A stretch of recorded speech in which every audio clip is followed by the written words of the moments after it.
Hello there guys, I just wanted to jump in quickly before the video started and let you know that this video is going to sort of be more like a podcast type thing with visual elements of it every now and again. This whole video will be split up into 3 separate videos.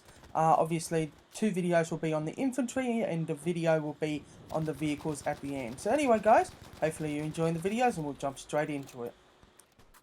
Hello there, my name is Jippy and welcome back to the channel. It has been quite some time guys, so we'll get into that later on, but it's really good to have you guys back here and hopefully you guys enjoy this video. So in this video we're going to be covering the latest expansion of the war in Battlefield 5. The war is going to be going into the Pacific Theatre as well, the Pacific Theatre of War, and the 2 main factions that they're going to be focusing on for that war is going to be the Americans and the Japanese faction. So I thought today I would take a quick overview and I would discuss what guns I think that each of the factions will use. We'll be covering all different types of classes. So we'll be covering the assault class, we'll be covering the medic class, the support class, the scout class, as well as some tanks and planes. So there will be a couple of videos from different games. I'll try and make sure that I put the title of the game up when we're having that video of the game playing so that you guys know what game this is. But this is mainly going to be followed by like background shots of Battlefield 5 as we're playing. So anyway, let's get straight into the first class. Alright, so the first of the 4 main classes in Battlefield 5 is the assault class. The assault class is basically your destructive class, the class that's there to blow up all the vehicles and the houses, and that's basically their main role. They have no other role. And some of the guns already in the assault class are basically focused on semi-automatic rifles as well as some automatic rifles as well, so we're going to be covering that today. So in the trailer of Battlefield 5, which I'll put in now,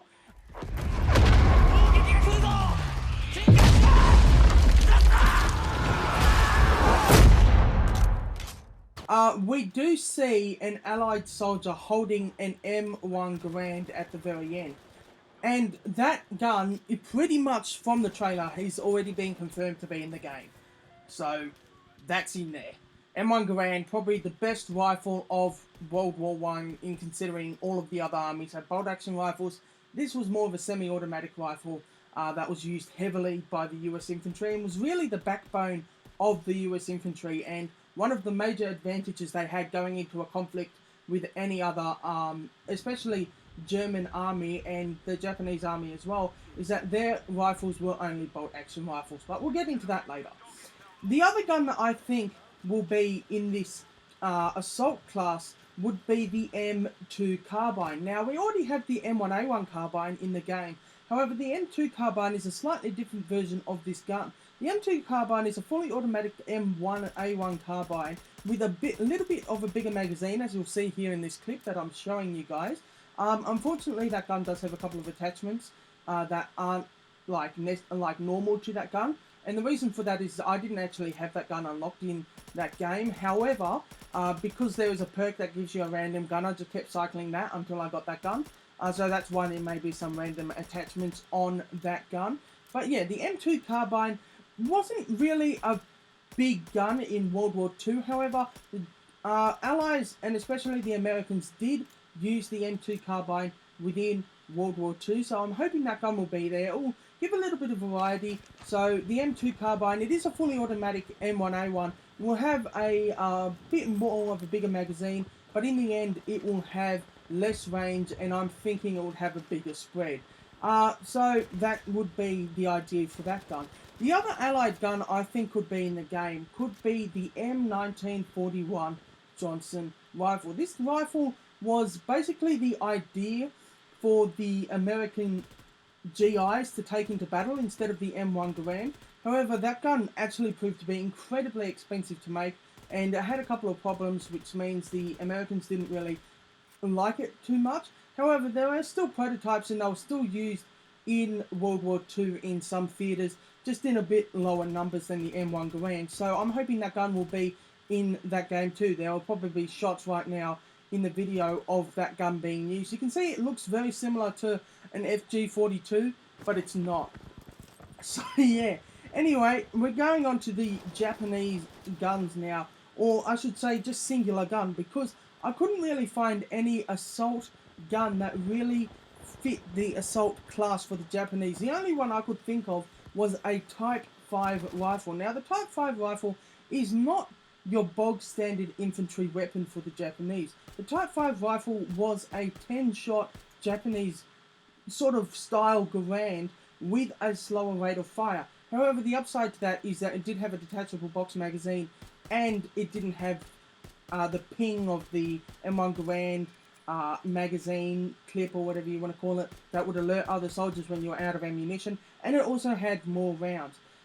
That gun wasn't really used as heavily by the Japanese infantry, but it still was used in some conflicts. It's just not very well widely written and reported on. I don't know why, but that is basically the only rifle I could think of for this class with the Japanese.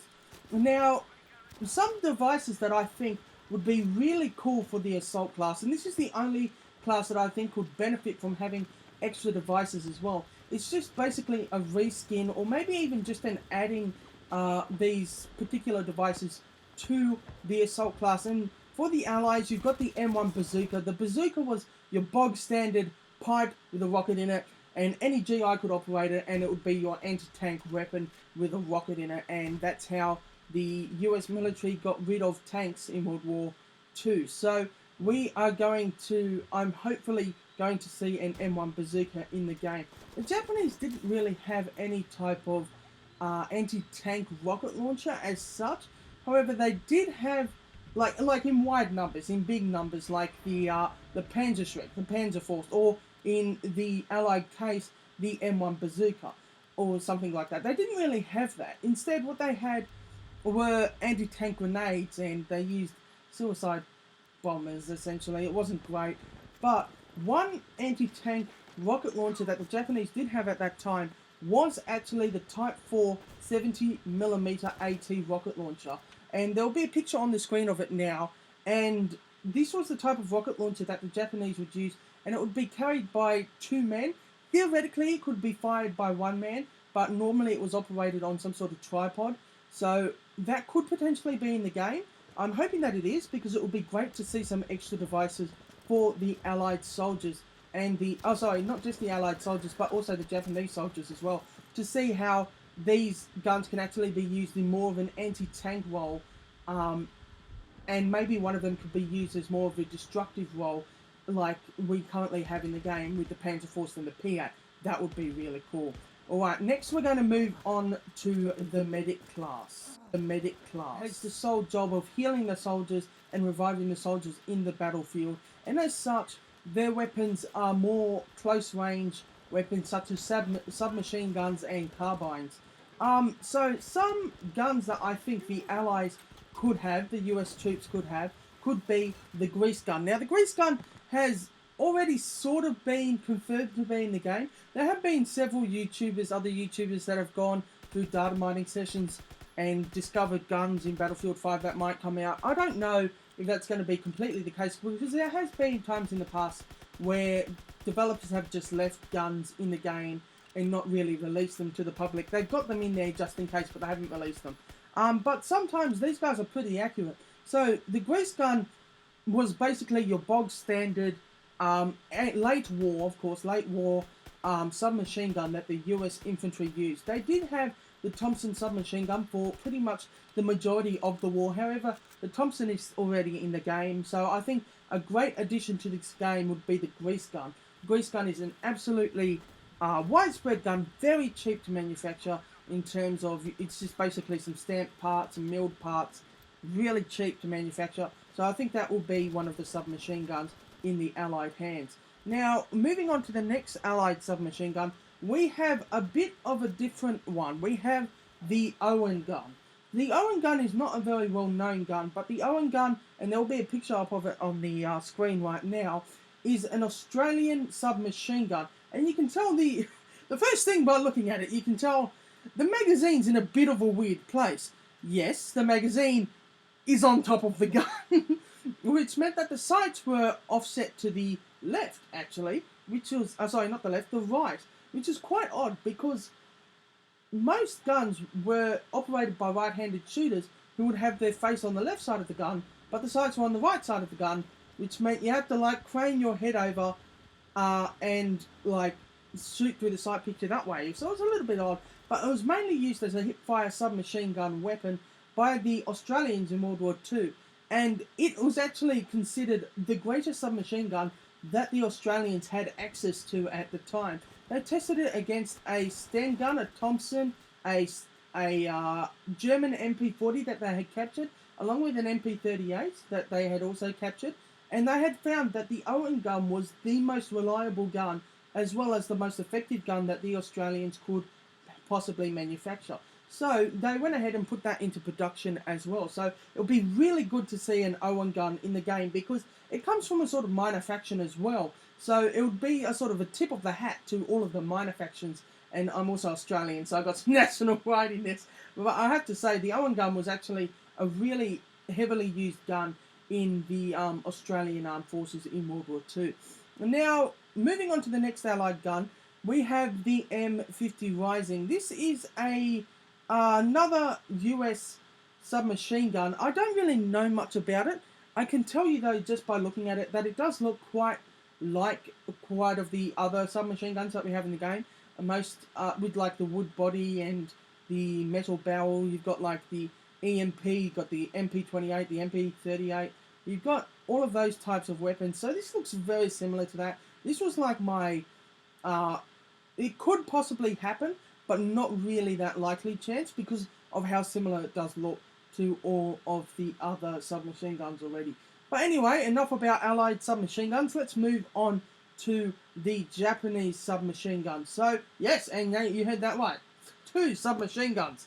So, the Japanese had one main submachine gun for most of the war, and it was the Type 100 submachine gun. It was basically used in the same style as an MP40, where the officers would have this gun in their units. So you would have like Japanese officers with the Type 100 submachine gun, where you have all of your other infantry basically with bolt action rifles.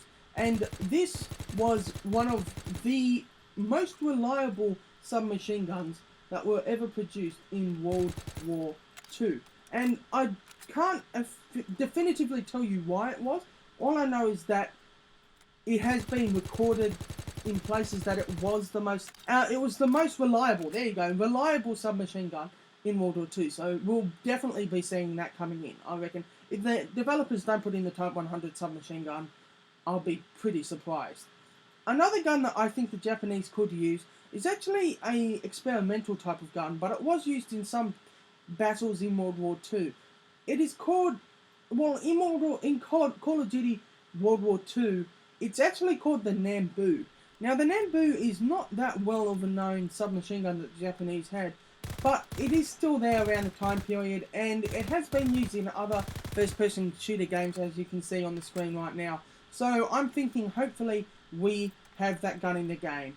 So those are my ideas for submachine guns for the medics.